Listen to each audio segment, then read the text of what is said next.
and nutrition are the way we get the fuel that provides energy for our bodies. We need to replace nutrients in our bodies with a new supply every single day. But what is good nutrition? Staying active and maintaining key vitamins and minerals are also important to maintaining good health. For pregnant women and adults over 50, vitamins such as vitamin D and minerals such as calcium and iron are important to consider when choosing the foods to eat, as well as possible dietary supplements. Many medical problems, including diabetes, high cholesterol, high blood pressure, and obesity, are caused or aggravated by poor diet and a lack of exercise. Lifestyle changes can be very powerful and may reduce or even eliminate the need for medications. We'll try to provide you with the educational resources and support needed to start making these small lifestyle changes. Hello and welcome to Healthy Connections. I'm Annetta Wilson, your host. Healthy Connections is a show dedicated to exploring a wide variety of topics, from prenatal care to Alzheimer's disease. And we do so with a wide variety of perspectives, from the professionals that help treat the syndromes to everyday people like you and me who may have personal experience dealing with these topics on a first-hand basis. Stay tuned for Healthy Connections.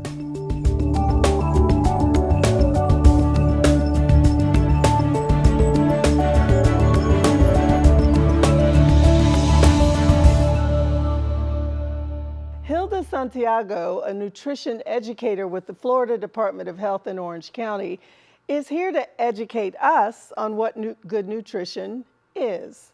Thanks for being here, Hilda. Thank you for having me. So first, let's talk about the role of the Florida Department of Health in Orange County. What does this department exist to do? Well, we service women, children, and infant. That's what WIC stands for. We service women, pregnant women, and women that are postpartum, as well as children, infants until the age of 5 years old. Why is that population so important? That population is so important because it could easily fall in between the cracks. And a lot of these people, the women and children, they're in that stage of not only a pregnant woman growing an infant, but as well as the children growing, and their most delicate times of life is between the age that they're born and 5 years old. So all the foundations are set in those 5 years. Yes, absolutely. So what is your biggest frustration as a nutrition educator? Is it that people just don't know, or getting them the information, or getting people to do the things they need to do? The frustration comes with people being set in their ways, because a lot of them, if they don't know and they're taught from generation to generation certain things, it's pretty hard to change someone in one day. But I think that just letting them know the information, and I think confidence and what you know, your knowledge base, and kind of talking to them where you could understand them and giving them the benefits definitely makes a big difference. So how would you define good nutrition? We hear that term all the time. We hear about the food pyramid, the 5 food groups. Can it get a little confusing for people sometimes? It definitely can get confusing, but the whole point here is that we focus on the 5 food groups. The pyramid it's fine, but the way that WIC does the way we teach nutrition is based on our 5 food groups. And they include the whole grains, the dairies, the fruits, the vegetables, and the proteins. WIC provides that every month to children and women so they could be able to eat healthier. And again, we are a supplement program. We don't provide all, but we do provide enough so they could understand the concepts of eating healthier and having that supplement to kind of complement that. We hear about food deserts, we hear about food insecurity. Can you kind of shed some light on what those terms mean? Insecurity, well, that's when there's not much education in their certain zone, or there is a restriction as far as what they could get and not get, as Okay. far as Because a lot of us take for granted we can just go to the grocery store and pick up fresh fruit, vegetables, whatever, but it's not that way for a lot of people. it's not that way so much in Florida. You hear that mostly in other areas, but in Orlando, Florida, you don't really see that as much. There's a lot of more construction going on as far as stores, and people could get into stores. What's convenient about WIC is that we provide a card that has credit, and they could use it in any local store that accepts WIC. How do people get involved with that program? Well, we do have a 1-800 number. We do have a website that they could go to, which the Florida Health Department website, and they could get that information from the website, and there's also a local number there as well. If you could leave people with, say, 2 or 3 pieces of advice, the easiest way to start improving your nutrition, thereby improving your health, what would you tell people to do? What are some of the easiest things to do? I would always say, always just take the nutrition advice, but always do something that works for you. You're not going to tell someone to go work out and run a marathon when they can't do that. So you definitely want to educate them enough, but also have realistic goals, making sure that it's manageable for them and what works for them, because everyone has their own speed. There's no one size fits all. There's no one size fits all. Absolutely not. And Yes. knowing your history, I would think is a big part of that too. We've heard know your numbers, know whether you're predisposed to certain diseases. Correct. Is there testing that's done through the county to determine those kinds of things? That's a very good question. Yes, we do have testing, basic testing as far as your hemoglobin. We do check their hemoglobin levels, and we do discuss that. We do take their anthropometrics, which includes their height and their weight, and that's something that it's definitely pointers that does help us as nutritionists to be able to speak and guide the nutrition education tailored to that particular person. So there's a whole wealth of information and services that the county can provide, and we hope this has gone a long way toward helping people at least get curious to see just how healthy they can become. And you do offer bilingual services as well. Absolutely, and we also service Creole as well, and we have services that help us interpret different languages as well. Okay, Hilda, thank you so much for being with us and giving us some insight. It was a pleasure being here. Thank you for having me. We will be back right after this. Don't go away.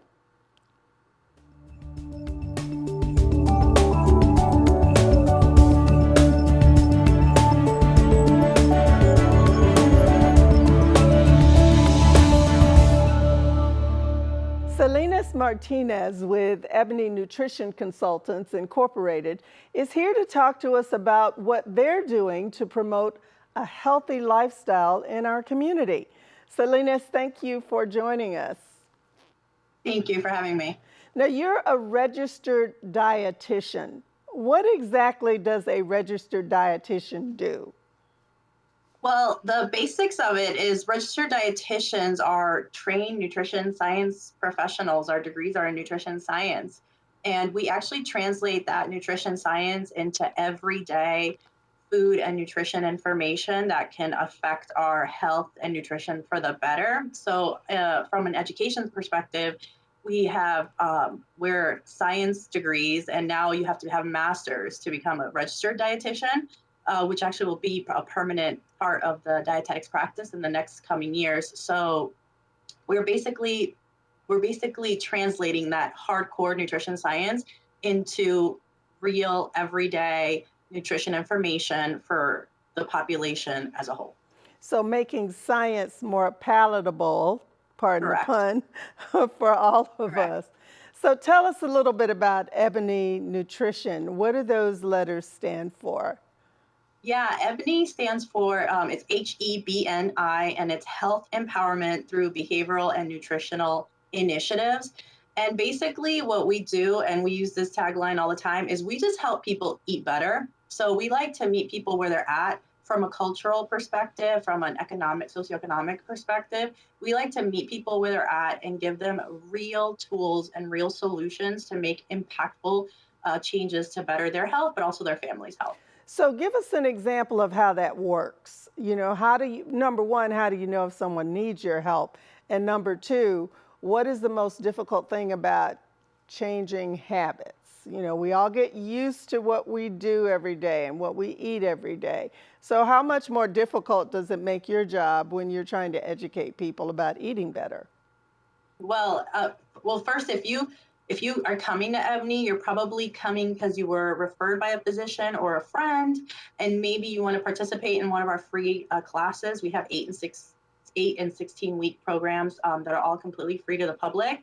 And usually, people come to us when they're already in some kind of a health crisis. So sometimes they've just been told they're pre-diabetic, maybe their blood sugars are out of whack, maybe they have high cholesterol, maybe they have high blood pressure, or maybe they just want to lose some weight. Their doctors told them they need to lose weight. So usually people come to us that way.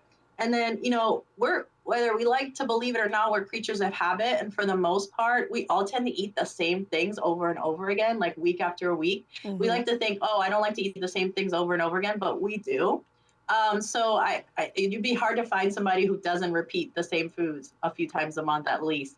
So it's really interesting because to break habits is really hard. So we like to kind of break it down and give them small, digestible, easy to do goals and objectives that they can meet very easily. And Like what? sometimes Give us we're an go ahead. example of what one of those small goals would be. For all of our classes, we have people set goals for the whole time of the class, and some of them I always like to have somebody set a nutrition goal and like a fitness goal, like a physical activity goal, because we know like physical activity is the key to longevity. Mm-hmm. So sometimes it's maybe they don't eat any vegetables, so maybe it's like, okay, 3 times a week for lunch I'm going to eat a vegetable, and maybe it's just like a side salad, or maybe it's just a broccoli, for 3 times a week, or maybe it's just twice a week, because you'd be a lot of people eat zero vegetables or very little vegetables. So sometimes it's just that, or maybe they can't commit to 3 times a week, maybe they can commit to once a week, and So that's okay, any right? any little change is better Any little than. change, because that little change leads to like huge impact later. And once you start doing it, it's true, like after 3 weeks you start a new habit. So if you can do it for 3 weeks, like it's now your habit. You may kick and scream for the first 3 weeks. We've had clients do that. But then at the end of our program, they're so thankful when they see those numbers go down, when they see that blood sugar and that A1C, that cholesterol, the blood pressure, all those nutrition and wellness related diseases that affect minority communities so much. When they see those numbers go down and they start to feel better, it makes a big difference. Oh, I bet it does. So we hear about going vegetarian, vegan, the Mediterranean diet. I mean, it's like every other week there's some new way to eat. Can you just simplify this for us? Is there Yeah. a best of class diet? You know, there is no best class of diet. And honestly, when it comes to nutrition, it's a very individualized approach. If you're seeing a nutrition professional or a health coach and they're trying to give you off the bat without building some rapport with you, they're just trying to say, hey, eat this, this, and that, or go on the South Beach diet or go keto. They don't know you. They don't know how you live your lifestyle. They have no idea how difficult it may be for you to do that. So, be weary of those people. You Okay. want somebody who's really going to take the time to know you, to understand like your food lifestyle, your preferences, your cultural preferences. There's just things that culturally I'm not willing to give up because, they're in my heart, they're ingrained in me, and I'm just not going to give those things up. And I'm passing those things on to my children. So are there ways to eat ethnic foods? Are ethnic foods healthy? 100% they're healthy. Do we maybe just mess up the portions a little bit? Yeah. Do we maybe need to fry less? Yes. but ethnic foods are 100% healthy. We just have to make sure that we're preparing them and eating them in the right quantities. So it's But not something like, about giving anything up as no, much as it is changing it up a little bit. changing it up. And the only things there's a couple of things that I think are small changes. They can, for some people, can be big changes, but they're huge on the other side. And a lot of these diets that are very popular, like the Mediterranean diet is one of them. If you could just stop eating processed foods or decrease the amount of processed foods you eat, you will be so amazed at how your health will change. Kind of So one of the things I try, skip that drive-through. skip the drive-through, Yeah. skip the instant things like these kind of instant convenience foods, even something that seems healthy, like instant oatmeal seems healthy. It comes in the little packet, you just add hot water. It has added sugar, it has added sodium. But if you buy the canister on the bottom of the shelf, which is a fraction of the price of these little pouches, you can just put that in a bowl and pop it in the microwave, and it's also instant, See, right? that quick, And you save quick money, and you save easy. added sodium, added sugar. Now you're controlling the amount of added. Children in this country actually have too much sugar and too much sodium, and that's because of the amount of processed foods we eat. You know, we could talk about this for an hour, right? So the best Yes. thing we can have people do is get in touch with Ebony Nutrition and find out how they can help you stay healthier and still eat the foods that you love. Salinas, thank you for being with us. Thank you for having me. Don't go away. We've got more.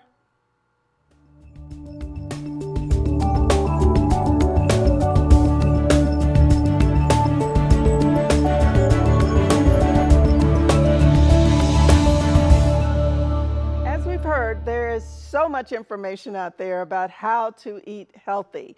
We've also heard you don't have to do it all at once. Small changes make a big difference when it comes to eating healthy and maintaining healthy connections. Thanks for joining us. We'll be back with more shows to help you stay healthy.